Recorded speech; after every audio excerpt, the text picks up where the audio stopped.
El Festival de las Calabazas. Mi nombre es Miguel, pero actualmente todos me dicen Mike. Llegué a Estados Unidos hace 14 años y ya no pienso volver a mi país. Cuando recién llegué trabajaba en lo que fuera y poco a poco me fui acomodando con personas buenas que me ayudaron. De esa misma manera yo comencé a ayudar a otros inmigrantes que venían especialmente de Honduras. Ese es mi país y de esa manera fue que conocí a Carlos. Carlos había cruzado la frontera con el sueño de una vida mejor, pero la realidad que encontró en Estados Unidos era muy distinta a lo que imaginaba. Sin documentos, sin familia y con pocas opciones, se encontraba atrapado en una rutina de trabajo mal pagada, siempre mirando por encima del hombro y temiendo por ser deportado. La vida era dura, pero Carlos estaba dispuesto a hacer cualquier cosa para enviar algo de dinero a su familia en Honduras.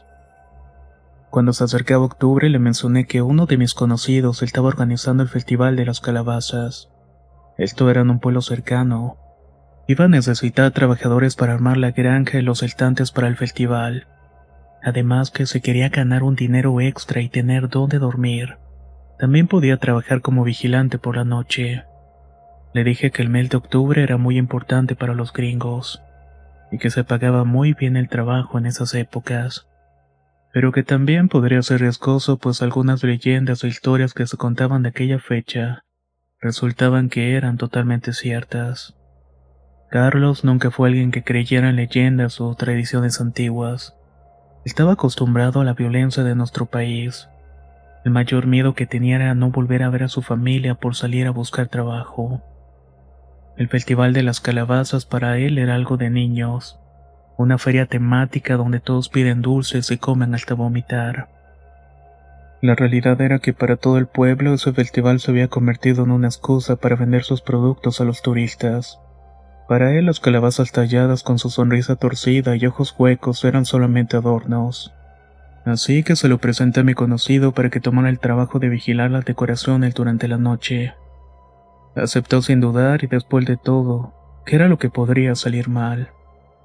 Los primeros días estuvo en la parte de la construcción conmigo, pero la cercanía de la policía me preocupó. Preferí que mejor trabajara únicamente por las noches como vigilante y no me fuera a meter en un problema migratorio. Así pasó Carlos, durante el día escondido y saliendo a caminar entre los campos del calabaza por las noches, hasta que la noche previa a Halloween llegó. El 30 de octubre Carlos llegó al centro del pueblo donde las calabazas, cientos de ellas, estaban alineadas en hileras perfectas, cada una con una expresión más grotesca que la anterior. Algunas eran enormes, con bocas abiertas en gritos silenciosos. Otras eran pequeñas y deformes, apenas iluminadas por las velas en su interior. Carlos se instaló en su pequeña caseta de vigilancia ubicada en el corazón de la plaza. Tenía una vista completa del lugar y aunque sabía que su trabajo era puramente simbólico, ya que nunca ocurría nada en el tranquilo pueblo, se acomodó para lo que sería una larga y aburrida noche. La luna llena iluminaba la plaza creando sombras inquietantes en las paredes de las tiendas cercanas. Las calabazas parecían observarlo con ojos vacíos. Carlos trató de ignorar la incomodidad que comenzaba a sentir y encendió un cigarrillo. Caminó lentamente por la plaza para mantenerse despierto. De repente, minutos después de que el último turista y vendedor se fueran, un sonido extraño rompió el silencio de la noche. Algo como un susurro bajo y gutural parecía venir de las calabazas.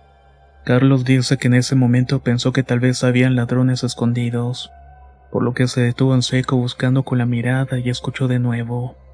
Parecía que las calabazas estaban hablando. «¿Lo escuchaste?», dijo una voz aguda y temblorosa. «Sí, el momento se acerca», contestó una voz más grave que resonaba como un crujido de madera al romperse. Carlos dio un paso atrás, convencido de que su cansancio le estaba jugando una mala pasada. Pero entonces lo vio. Una de las calabazas más grandes, situada en el centro de la plaza, giró lentamente sobre sí misma. Las otras calabazas comenzaron a moverse también, con sus sonrisas torcidas cada vez más amplias, como si disfrutaran de un chiste siniestro. El 31 está cerca, pronto saldremos a cazar. Carne, sangre, murmuró otra de las calabazas con una voz rasposa que hizo que Carlos se le helara la sangre. No podía creer lo que estaba viendo. Las calabazas, una tras otra, comenzaron a arrastrarse sobre el suelo empedrado de la plaza. Sus tallos largos como tentáculos retorcidos avanzaban lentamente hacia el centro del pueblo. Se reunieron en un círculo y Carlos sin aliento se escondió tras un banco observando. Los humanos serán nuestros, los cosecharemos como ellos nos cosechan a nosotros, dijo una de las calabazas que parecía ser la líder del grupo. Su rostro tallado era más detallado que el de las demás. Sus ojos se estrechaban con mucha malicia. Carlos sintió un escalofrío recorriéndole la espalda. Las calabazas hablaban de los habitantes del pueblo como si fueran simples presas, y él, atrapado en esa pesadilla, no sabía qué hacer. Correr era una opción, pero ¿a dónde iría? ¿Quién le iba a creer? Pensó a decirme a mí de inmediato, pero su orgullo y su miedo a que yo no le quisiera contratar por pensar que estaba usando algo, lo hizo quedarse callado, enfrentar la situación él solo. Cuando las calabazas terminaron su reunión macabra, se dispersaron por la plaza volviendo a sus posesiones originales como si nada hubiera ocurrido. Carlos, aún temblando, aprovechó el momento para correr de vuelta a la caseta de vigilancia. Ahí hizo algo que no hacía desde que llegó. Se puso de rodillas y comenzó a rezar. Durante las siguientes horas trató de convencerse de que todo había sido una alucinación provocada por el cansancio. Sin embargo, conforme el reloj avanzaba hacia la medianoche, los susurros volvieron a escucharse. Ese será el primero, el vigilante, dijo una voz que Carlos reconoció. Era la misma calabaza líder. Estaba hablando de él. El miedo lo invadió. El 31 de octubre estaba solo a unas cuantas horas de distancia y las calabazas planeaban algo horrible. No tenía mucho tiempo para reaccionar. Con el corazón latiendo violentamente, Carlos decidió actuar. Sabía que no podía simplemente destrozarlas todas.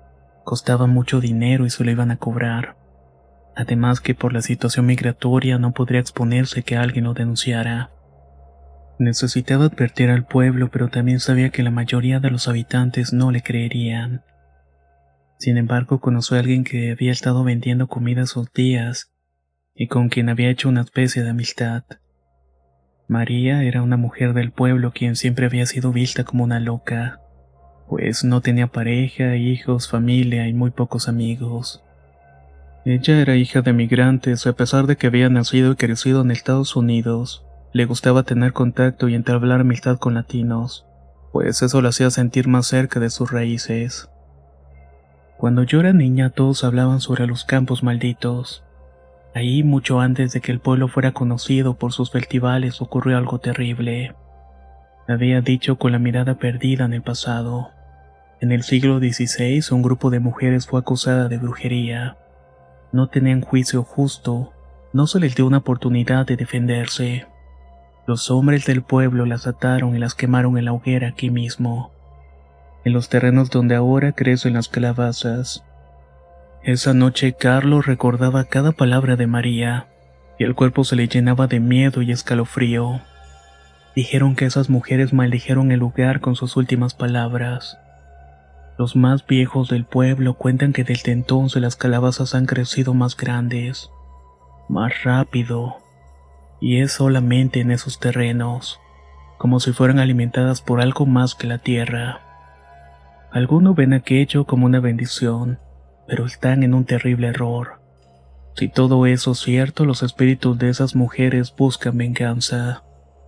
María le había advertido que las calabazas no solamente eran un símbolo de cosecha o festividad, sino que representaban un ciclo de venganza. Cuando yo era niña escuchaba risas que venían de los campos por las noches. Los más viejos decían que eran las brujas esperando el momento de cobrar venganza por lo que le hicieron. En ese momento Carlos había pensado que solamente eran supersticiones, pero ahora mientras las calabazas se movían y susurraban en la oscuridad de la plaza, comprendía que María no estaba equivocada. El ciclo de venganza estaba por comenzar y él quizás sería su primera víctima. Carlos llegó corriendo a la casa de María con el corazón latiendo con fuerza. Algo en su interior le decía que ella podía tener respuestas, pero cuando golpeó la puerta repetidamente nadie respondió. Sintió una punzada de preocupación. La mujer siempre estaba despierta a esas horas, y aunque era de carácter solitario, nunca ignoraba un llamado. Se acercó a la ventana lateral buscando una rendija para ver adentro. El aire frío de la madrugada del 31 de octubre le rozaba la piel, pero el verdadero escalofrío vino cuando sus ojos encontraron lo que había dentro. Allí, en medio del suelo de la sala, yacía María. Su cuerpo inmóvil, rodeado por una oscura mancha de sangre que se extendía bajo ella. Esto lo hizo retroceder un paso, pero lo que más le heló la sangre fue que a su lado había una pequeña calabaza decorada. Su expresión tallada parecía burlona, como si disfrutara de la cena macabra. El pánico se apoderó de él. Las palabras de María, las advertencias sobre las calabazas y las brujas. Ahora esto parecía más real que nunca. Esto no era una simple superstición. Algo maligno estaba tomando el control. Carlos entendió que esa calabaza no estaba ahí por pura casualidad. Algo o alguien la había dejado como una señal, un mensaje oscuro y retorcido que confirmaba lo que ella había predicho. Sabía que no podía quedarse más tiempo en ese pueblo. Las calabazas no eran decoraciones inocentes, estaban poseídas por algo antiguo y terrible. Decidió que lo mejor era huir antes de que fuera demasiado tarde. El trabajo, el festival, todo eso ya no importaba. Su vida ahora se encontraba en peligro. Salió de la casa de María sin mirar atrás, caminando rápidamente hacia la salida del pueblo. Decidió alejarse lo más pronto posible.